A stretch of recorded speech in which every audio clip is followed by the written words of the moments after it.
वचन में लिखा है कि भूकंप आएंगे, बाढ़ें आएंगी, कौम कौम के ऊपर चढ़ाई करेगी। मैं भी ये प्रोफेटिक वर्ड दे सकता हूं कि इस साल बहुत भूकंप आएंगे और लोग आ जाएंगे भूकंप, लेकिन एक डॉक्टर, एक कौन सा डॉक्टर, एक पीएचडी इंसान जो भूकंप के ऊपर स्टडी करता है, अगर वो मेरी प्रोफेटिक वर्ड को देखेगा, वो कभी परमेश्वर पे यकीन नहीं करेगा, वो हंसेगा, वो हंसेगा कि भूकंप आएंगे। 5 लाख भूकंप आते हैं हर साल, विकिपीडिया पे चेक करो। क्योंकि जब एक पास्टर को पब्लिक से ज्यादा कुछ दिखाई नहीं देगा,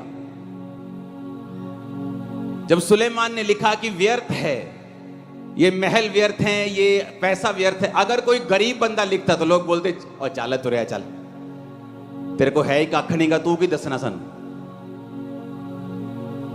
पर एक अमीर व्यक्ति ने, जो दुनिया का इवन सबसे अमीर था, उसने कहा कि सब कुछ व्यर्थ है।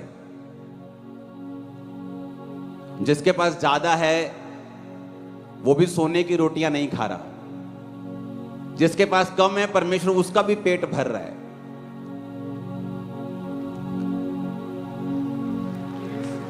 तो क्यों इतना दुखी हो रहे हो पैसे के लिए? इसको सिंगिंग से हटा दो।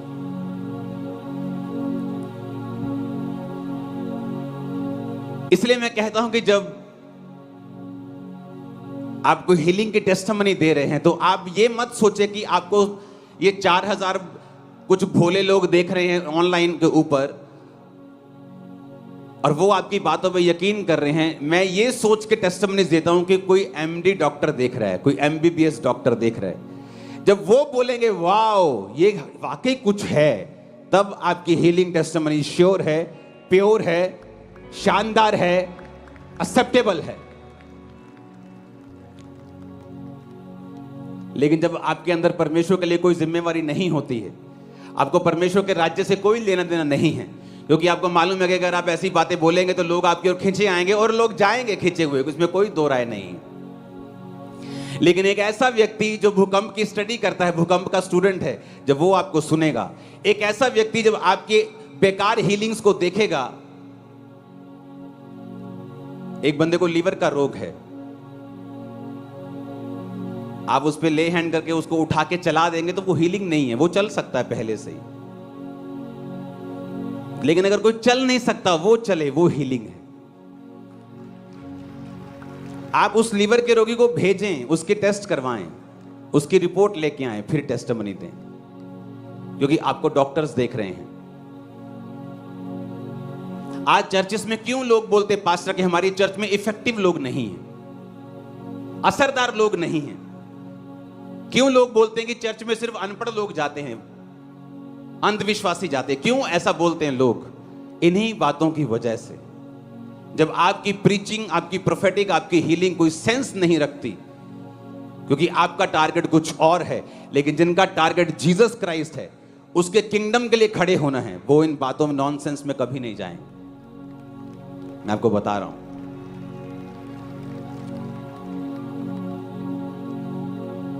तो प्रोफेटिक वर्ड ऐसा होना चाहिए जो आपको गूगल पे नहीं मिल रहा, गूगल उसके खिलाफ चल रहा है, दुनिया उसके खिलाफ चल रही, लेकिन जो आप बोल रहे हो और वो लोगों की लाइफ में पूरा हो रहा है, और वो उस स्टेट में पूरा हो रहा है, उस देश में पूरा हो रहा है, वो प्रोफेटिक वर्ड होता है।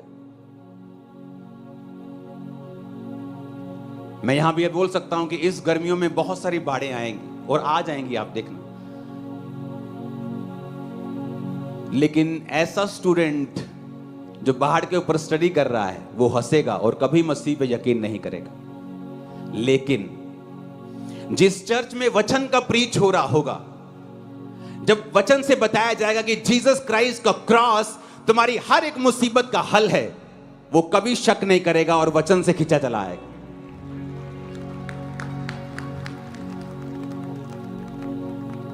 तो जब सुलेमान समझा रहा था कि पैसा एक व्यर्थ चीज है, तो उस व्यक्ति से समझ के लोग समझ रहे थे, अच्छा भाई साहब ये वो व्यक्ति बता रहा है जो सबसे अमीर है, आपको वो चर्च का पास्टर बता रहा है जिसकी पब्लिक सबसे ज्यादा है। आपको वो व्यक्ति बता रहा है जो खुद प्रोफेटिक वर्ड दे सकता है, खुद प्रोफेसी करता है, खुद हीलिंग करता है, खुद डिलीवरेंस करता है, ताकि आपको ये ना लगे कि हाँ इससे हीलिंग नहीं होती तो ये हीलिंग के खिलाफ है। मैं हीलिंग के खिलाफ नहीं हूं। आप मेरी बात समझ रहे कि नहीं? आपने हीलिंग्स देखी हैं, कैंसर के पेशेंट्स देखे हैं, स्किन उतरती हुई, गलती हुई, हील होती हुई देखी है। ऐसे पेशेंट जो कभी किसी डॉक्टर से हील नहीं हुए आपने देखे हैं, हाँ या ना? लेकिन जब एक व्यक्ति, जब एक बुक है अमेरिका में छपी थी, उस बुक का मतलब है कि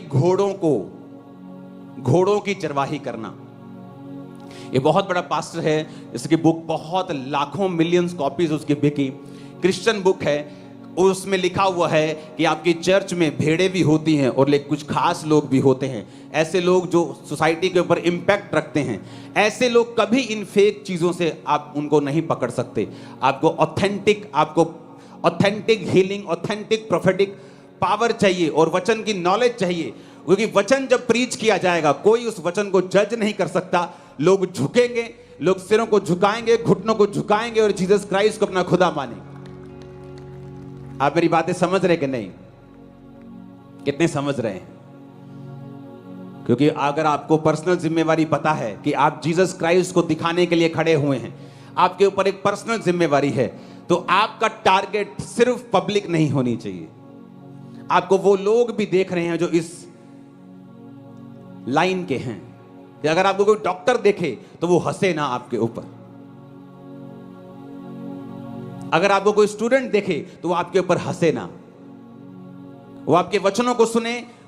इसलिए अगर मैं यहां पे डॉक्टर्स को बुलाऊं अभी, तो डॉक्टर्स की लाइन लग जाएगी जो खामरा चर्च के 10 साल से मेंबर है, एमडी, एमबीबीएस, हर तरह के डॉक्टर, स्पाइन के, ब्रेन के, बहुत मशहूर डॉक्टर। आपको मालूम भी नहीं होगा, वो गुप्त में रहते, ज्यादा बताते नहीं, ज्यादा अपनी जॉब्स के कारण। क्योंकि अगर आपको ऐसे लोगों को चेंज करना है, आपको पूरी जिम्मेवारी के साथ परमेश्वर में चलना होगा। अगर आपको अपने परिवारों को चेंज करना है, आपको जिम्मेवारी उठानी होगी। Charity begins at home, Bible कहती है कि तुम्हारी सेवा घर से ही शुरू होती है। यीशु मसीह ने कहा जब पवित्र आत्मा तुम पर उतरेगा तो तुम सारे यरूशलेम, यानी पहले तुम लोकल लोगों को बचाओगे, फिर आगे जाओगे, फिर स्टेट में जाओगे, फिर देश में जाओगे, फिर देशों में जाओगे। इस तरह से परमेश्वर तुम्हें इस्तेमाल करेगा। लेकिन अगर तुम्हारी पर्सनल जिम्मेवारी जो परमेश्वर तुम्हें एज ए क्रिश्चियन दी है, तुम्हारी घर में खराब हो गई, क्योंकि तुम्हारे घर वाले जानते हैं कि तुम एक झूठे हो, तुम बात बात पे झूठ बोलते हो, तुम्हारी गवाही खराब हो चुकी है। तुम्हारे पति को मालूम है तुम झूठी हो, तुम्हारे पत्नी को मालूम है तुम बात बात पर झूठ बोलते हो। तुम ऐसी कौन सी आपके फोन में चीज है जो आपकी पत्नी आपका फोन नहीं देख सकती? ऐसा कौन सा शैतान बैठा है आपके फोन के अंदर कि आपका पति आपका प्राइवेट फोन नहीं देख सकता? मेरे बच्चे, मेरे स्टाफ सब मेरे फोन के कोड को जानते हैं। 2-2 दिन कई बार फोन कहीं पड़ा रहता है। ऐसी कौन सी चीज है? अगर आपके घर में गवाही खराब है, आप पब्लिक को कैसे बचा सकते हैं? जीसस क्राइस्ट ने कहा जो व्यक्ति घर का इंतजाम नहीं कर सकता, अपनी वाइफ से अच्छी तरह से नहीं रह सकता, अपने बच्चों का इंतजाम नहीं कर सकता, वो कलीसिया की रखवाली क्यों कर सकता है? अगर आप पर्सनल जिम्मेवारी समझेंगे तो परमेश्वर आपको सिर्फ चर्च ही नहीं देता, वो आपको इतनी इज्जत देता है और ऊंचा करता है और आपको अनटचेबल करता है कि लोग उंगली उठाएंगे और निराश हो जाएंगे और दुखी हो जाएंगे और पीछे हट जाएंगे। मैं आपको बता रहा हूं,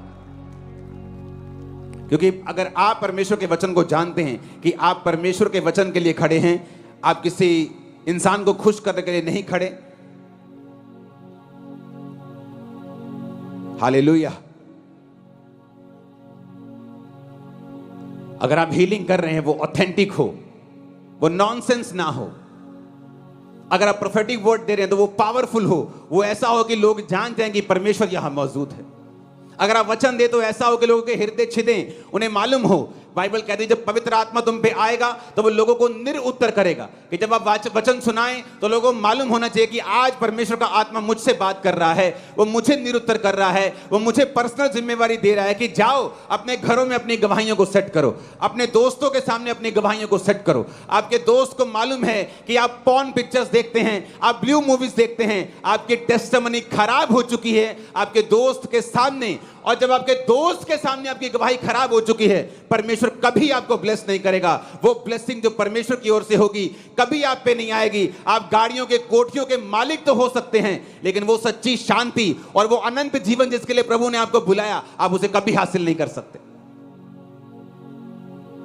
आपके दोस्त को मालूम है आपकी गर्लफ्रेंड है, आपके दोस्त को मालूम है आप ब्लू पिक्चर्स देखते हैं, आपकी सहेली को मालूम है कि आप किस तरह की हैं, आपकी गवाही खराब हो चुकी है, आपकी गवाही करप्ट हो चुकी है। और जब शैतान आपकी गवाही को करप्ट करता है, क्योंकि बाइबल कहती है कि जब परमेश्वर का राज्य एक ऐसे बीज के समान है, जब वो मिट्टी में लगा दिया जाएगा तो वो राई के बीज के समान लगा दिया जाएगा तो वो पूरा पेड़ बन जाएगा और पक्षी उस पर बसेरा करेंगे। उसका मतलब यह है कि तुम्हें परमेश्वर एक गवाही देगा। वो छोटी सी गवाही हो सकती है, वो सिर दर्द की गवाही हो सकती है, नशों की गवाही हो सकती है। परमेश्वर कहता है उस गवाही को बना के रखना। नशा करके उल्टी करके उठनी उल्टी वो कुत्तों की तरह मत खाना, सूअर की तरह फिर उस कीचड़ में लौटने के लिए मत चले जाना। अपनी गवाही को बना के रखना, उसको पानी देना, उस मिट्टी में अपनी गवाही को पानी वचन देते रहना, उस गवाही को बचा के रखना, नशा मत करना, उसको देते रहना। एक दिन वो गवाहियां बड़ी हो जाएंगी, तुम पेड़ बन जाओगे, दूसरे लोगों को भी बचाने का और आशीषित करने का कारण बन जाओगे, परमेश्वर ने कहा। हालेलुया। लेकिन शैतान देखता है आपको, इसलिए वो आपके पीछे लगता है। बाइबल कहती है जब यहोशू मर गया, मूसा के टाइम पे परमेश्वर ने मिरेकल्स को दिखाया, यहोशू के टाइम पे परमेश्वर ने मिरेकल्स को दिखाया। जब यहोशू मर गया तो यहोशू के साथ जो पीढ़ी जिसने प्रभु के काम देखे थे वो भी मर गई। एक अलग पीढ़ी आई, दूसरी पीढ़ी आई जो परमेश्वर के और परमेश्वर के कामों को नहीं जानती थी। और बाइबल कहती है जब परमेश्वर ने कहा था मैं तुम्हें कनान के सब देश दूंगा, जब वो एक देश में जाते थे तो बाइबल कहती एक देश में गए, परमेश्वर का हुक्म था सारे कनानियों को वहां से निकाल देना और वहां कब्जा कर लेना। पुराने नियम में ऐसा होता था।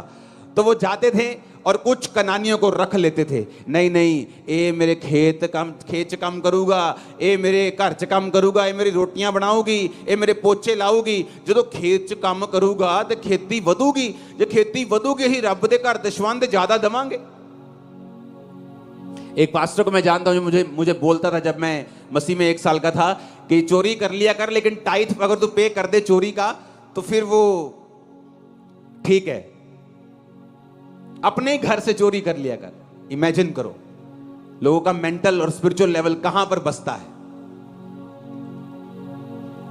तो परमेश्वर ने कहा पूरों को निकालना, लेकिन क्या हुआ, थोड़े थोड़े रख लिए। चलो जी पानी भरने के काम आएंगे, कुआं खोदने के काम आएंगे।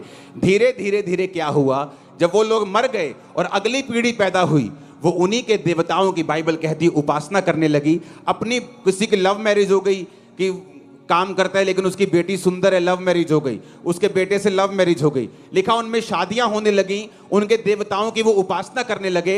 और वचन में लिखा है परमेश्वर ने कहा था कि जब तुम मेरी वाचाओं से मुड़ जाओगे, मैं तुम्हारे शत्रुओं को आज्ञा दूंगा कि वो तुम पर कब्जा करें और तुमसे काम करवाएं, तुम्हारे बीजों को खा जाएं और तुम बेचैन रहोगे।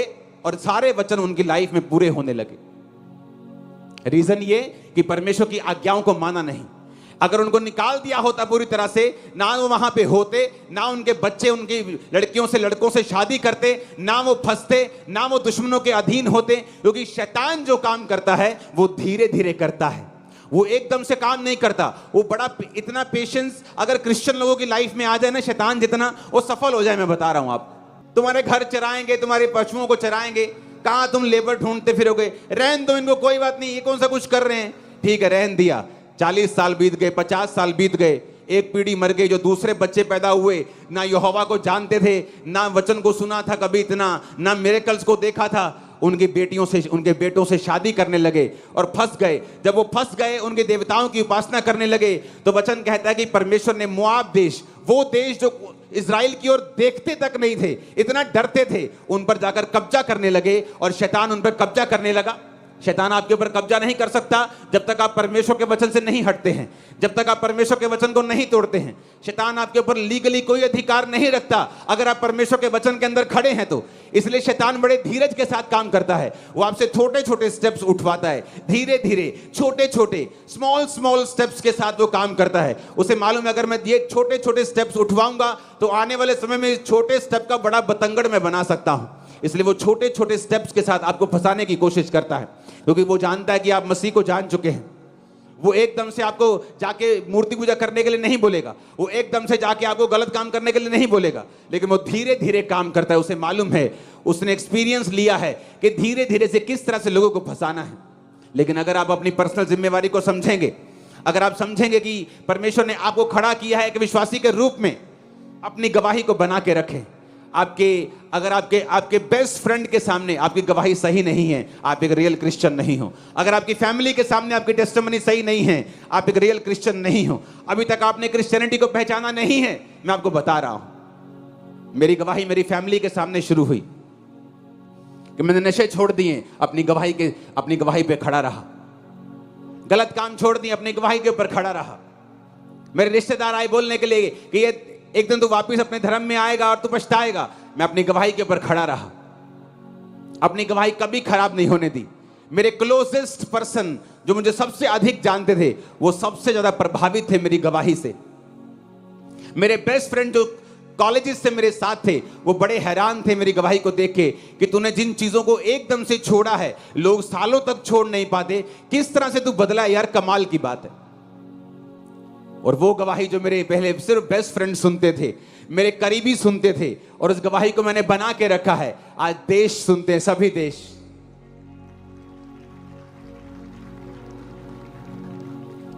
अस्सी देश इस वचन को सुनते हैं हर हफ्ते। 80 भी मैं पुराना आपको रिकॉर्ड बता रहा हूं। कहां से शुरू हुआ? मेरे बेस्ट फ्रेंड से। मेरे बेस्ट फ्रेंड से टेस्टिमनी शुरू हुई, 80 देशों तक पहुंची। फ्यूचर देखो क्या, कैसा, कहां तक पहुंचेगा। डबिंग रेडी हो रही है दुनिया के हर देश के हर कोने में।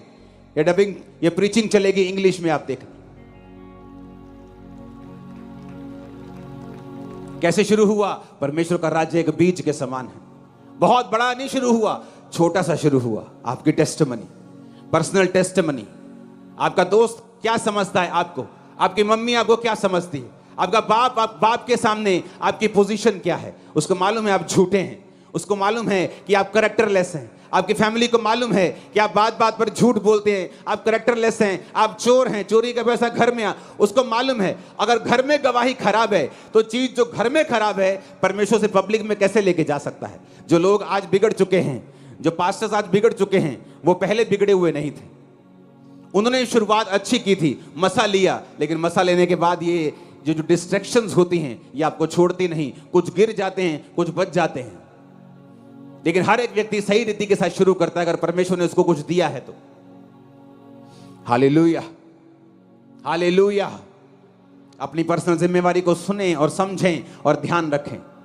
अगर आपके पड़ोसी को मालूम है कि आप एक चुगली करने वाली औरत हैं, आप हर तरह की चुगली अपने पड़ोसी से करती हैं, तो किस मुंह से आप जाके उसे बताएंगी कि जीसस क्राइस्ट माफ करने वाला परमेश्वर है, जीसस क्राइस्ट ऐसा करने वाला परमेश्वर है। क्योंकि आपकी टेस्टिमनी आपके पड़ोसी के सामने खराब हो चुकी। आप गालियां निकालने वाले हैं, आप लड़ने वाले हैं, झगड़ने वाले हैं, आप हर तरह का काम करते हैं। आप किस तरह से अपने पड़ोसी को कल जीसस क्राइस्ट के बारे में बताएंगे?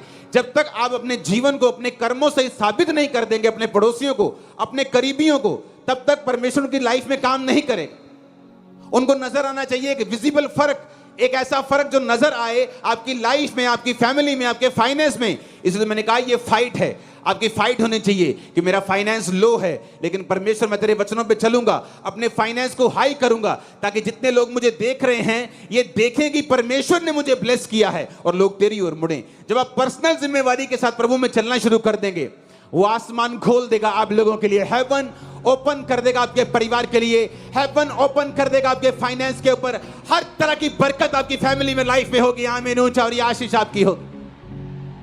Hallelujah, hallelujah. इसलिए परमेश्वर ने मुझे हमेशा कंप्लीट गॉस्पेल देने के लिए कहा है। सिर्फ हीलिंग डिलीवरेंस सिर्फ वचन नहीं, हर एक चीज को कंप्लीट देने के लिए बोला है। क्योंकि ऐसे लोग हैं जो कुछ मायने रखते हैं, ऐसे लोग हैं जो किसी भी चीज को इनकार कर सकते हैं, हीलिंग को फेक बोल सकते हैं, प्रोफेटिक को फेक बोल सकते हैं, लेकिन जब वचन उनको दिया जाता है वो इसको फेक नहीं बोल सकते, क्योंकि वो वैक्यूम, वो खालीपन जो उनके अंदर है, उसे जीसस क्राइस्ट के अलावा दुनिया की कोई ताकत और पैसा, कोई औरत, कोई मर्द उसे भर नहीं सकता। वो सिर्फ जीसस क्राइस्ट भर सकते हैं। जब उन्हें ये वचन मालूम होता है, वो कोई भी हो, वो डॉक्टर हो, इंजीनियर हो, वो पॉलिटिशियन हो, वो बड़े लोग हो, अमीर लोग हो, वो परमेश्वर की ओर खींचे चले आते हैं। इसलिए अब मोस्टली अगर आप देखेंगे दुनिया में जितने हाई लेवल के कोई बहुत अमीर व्यक्ति बचा है, अगर आप उसकी लाइफ को, टेस्टिमनी को सुनेंगे, 90% लोग वचन के द्वारा बचे मिलेंगे आपको। 99 जो वर्ड से बचे हैं, 10% लोग हीलिंग से, डिलीवरेंस से बचे। लेकिन वचन पढ़ने को टाइम कहां है?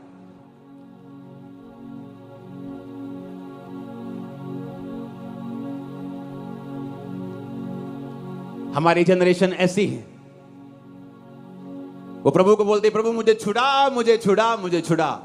और जब परमेश्वर मूसा जैसे लोगों को हमारे बीच में भेजता है तो प्रभु को बोलते हम क्यों भेजा, क्यों भेजा, क्यों भेजा। जब मूसा निकल जाता है तो फिर बोलते प्रभु छुड़ा, प्रभु छुड़ा। जब ये होशू आता है बोलते क्यों भेजा, क्यों भेजा, क्यों भेजा। हमारी जनरेशन ऐसी है। हम एक फेक जनरेशन के बीच में रहते हैं, जिसे इंटरनेट से डर लगता है, जिसे ट्रोलिंग से डर लगता है, जिसे इंटरनेट की दुनिया असली लगती है।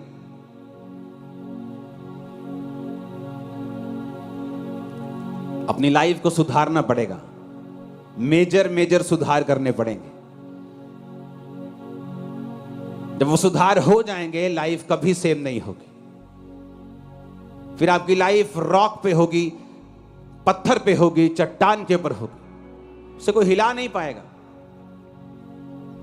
आपको हंसी आएगी लोगों के ऊपर, जिनको लगता है कि 1-2 वीडियो बनाएंगे तो कोई हिल जाएगा। लोग हंसते हैं, हम अंदर हंसते रहते 24 घंटे। उन्हें मालूम नहीं हमारी लाइफ चट्टान के ऊपर खड़ी है। हालेलुया। अगर आप वचन के ऊपर खड़े हैं, दैट्स इट। अपना काम करते रहे। आप तैयार है वचन के ऊपर चलने के लिए? कल से न्यायों की पुस्तक की स्पेशल टीचिंग रोज की रोटी में शुरू होगी, कभी मिस मत करें। अगर आपको हीलिंग और डिलीवरेंस नहीं मिल रही, प्रेयर माउंटेन की प्रेयर्स को कभी मिस मत करें। संडे थर्सडे के वचन को कभी मिस मत करें। ये आपकी स्पिरिचुअल खुराक है, आपको जगा के रखेगी। आज के बाद एक भी जन यहां पे ऐसा नहीं है जिसके अंदर परमेश्वर ने विश्वास नहीं दिया या जिसको गवाही नहीं दी है। वो हो सकता है जो आप मांग रहे हो वो ना हो, लेकिन कुछ परमेश्वर ने आपको दिया है जो आपको मालूम होता है। जिस तरह मैं जिस हीलिंग के लिए चर्च में गया था, वो हीलिंग तो एकदम से मुझे नहीं मिली, उसके लिए 10 साल लगे मुझे, लेकिन जो मिला था वो मुझे मालूम था कि जो मुझे मिला है ये इम्पॉसिबल था जो मुझे मिला है। तो मैंने अपनी उस गवाही को इस्तेमाल किया जो परमेश्वर ने मुझे दी थी, चाहे अपनी मर्जी से दी थी, अभी मेरी मर्जी वाली बाकी थी, लेकिन उस गवाही को मैं यूज करता गया जब तक मैं मेजर गवाही तक नहीं पहुंच गया। कितने समझ रहे हैं? आपके पास एक टेस्टिमनी है, उसे देना शुरू करो। पर्सनल जिम्मेवारी संभालो, अपने आप को जिम्मेवार बनाओ, परमेश्वर को दिखाने वाला बनाओ। आपको अपने, अगर एक भी जन के सामने आपकी गवाही खराब है तो उस जन के सामने सही हो जाओ, तौबा करो। अगले संडे प्रभु भोज है, तो परमेश्वर ने मुझे आज सुबह विजन में दिखाया कि प्रभु भोज मुझे किस तरह से देना है आपको। अगले संडे अगर आपकी फैमिली के 7 लोग हैं तो वो 7 लोग मुझे यहां चाहिए, क्योंकि अगले संडे हर एक जन, आप में से जितने जन हैं, चाहे आप लाखों में हो, हर एक जन आगे आकर प्रभु भोज लेगा और डिलीवरेंस होगी। हर एक जन। तो अगले संडे ट्रेडिशनली मीटिंग नहीं होगी कि सरमन हो रहा है फिर वर्शिप हो रही, ऐसा नहीं होगा। और जीसस के ब्लड में इतनी ताकत है कि अगले संडे जो आप रिसीव करके जा रहे हो, क्योंकि आज सुबह मुझे परमेश्वर का मैसेज मिला, तो अगर मेरे पास टाइम होता तो आज ही प्रभु भोज में बंटवा देता आप में। तो अगले संडे प्रभु भोज होगा। अगर आप बैप्टाइज नहीं हैं तो ये आज ले लो बपतिस्मा, थर्सडे ले लो और संडे फिर प्रभु भोज के लिए तैयार रहो। अगर आपकी फैमिली में, मैंने कहा अगर 7 लोग हैं तो वो 7 के 7 यहां चाहिए मुझे अगले संडे। कभी भी छुट्टी कर लेना लेकिन अगले संडे मत करना, क्योंकि एक एक जन को, पब्लिक को आगे बुलाकर अलग अलग विषयों के ऊपर यीशु मसीह के ब्लड के द्वारा डिलीवरेंस होगी और आप हैरान होंगे जो आप पाएंगे, हैरान हो जाएंगे आप, मैं आपको बता रहा हूं। वो बीमारियां हो, वो एडिक्शंस हो, वो नशे की प्रॉब्लम हो, वो गंदी फिल्मों देखने की प्रॉब्लम हो, वो पाप की हो, वो आलस की हो, वो गंदगी की हो, वो गरीबी के श्रापों की हो, वो किसी भी चीज की हो, चाहे आप आगे बैठे हो चाहे पीछे बैठे हो, आपका आगे आना जरूरी होगा। हालेलुया। इसलिए मैंने कहा आज का संडे, ये थर्सडे और अगला संडे आप मिस नहीं करेंगे। अपने पड़ोसी को बोलो पर्सनल जिम्मेवारी को उठाना है, अपनी गवाही को बना के रखना है। मनन करके अपने होंठों को खोलो, धीरी आवाज में आंखों को बंद करो और बोलो मुझे अपनी गवाही को मेंटेन रखना है, मुझे अपनी गवाही को खराब नहीं होने देना है। फिर से बोलो ऊंची आवाज में,